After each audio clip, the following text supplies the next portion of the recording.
A scandal involving a government agency, guns along the Mexico-U.S. border, and a murdered Border Patrol agent is gaining increased attention on Capitol Hill. In December 2010, Border Patrol agent Brian Terry was shot and mortally wounded in a gun battle about 10 miles from the Mexico border in Arizona. Initially, it appeared to be yet another example of Mexico drug gang violence spilling over the border, resulting in the tragic loss of life. But as information from the crime scene came out, disturbing evidence also pointed to serious wrongdoing at the Federal Bureau of Alcohol, Tobacco, Firearms, and Explosives. Since 2005, the ATF has been involved in an initiative called Project Gunrunner. A CBS News report had this to say about it. Project Gunrunner deployed new teams of agents to the southwest border. The idea, to stop the flow of weapons from the U.S. to Mexico's drug cartels. But in practice, sources tell CBS News, ATF's actions had the opposite result. They allegedly facilitated the delivery of thousands of guns into criminal hands. In what David Codrea of the Gun Rights Examiner dubbed Project Gunwalker, mismanagement and botched oversight has led to as many as 3,000 firearms being allowed to walk across the border into Mexico. The firearms, along with any hope of tracking them to higher-level criminals, disappeared once the guns crossed the border. CBS interviewed several agents off-camera about how the ATF allowed firearms to move out of U.S. gun stores. One agent called the strategy insane. Another said, "We were fully aware the guns would probably be moved across the border to drug cartels where they could be used to kill." On the phone, one Project Gunrunner source who didn't want to be identified told us just how many guns flooded the black market under ATF's watchful eye. The numbers are over 2,500 on that case, by the way.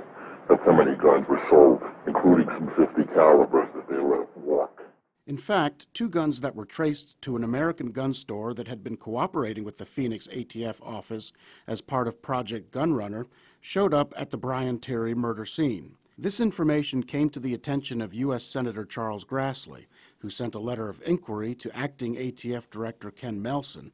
In the letter, Senator Grassley wrote that the Judiciary Committee, of which he is the ranking member, received numerous allegations that the ATF authorized the sale of hundreds of firearms to suspected illegal buyers who then allegedly transported these weapons throughout the southwestern border area and into Mexico.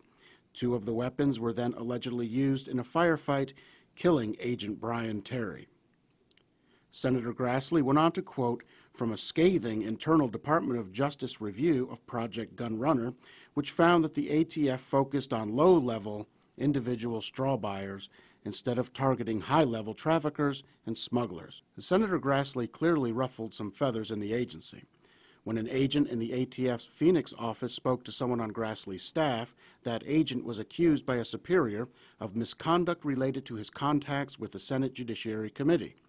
The senator had to remind the agency of federal whistleblower protections and that agents have the right to be free from fear of retaliation or reprisal for speaking with members of Congress.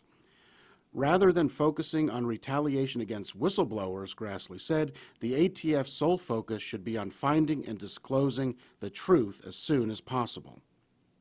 The American taxpayers spend millions upon millions of dollars on the ATF's border efforts, only to find out that the agency is making the situation more dangerous and more violent.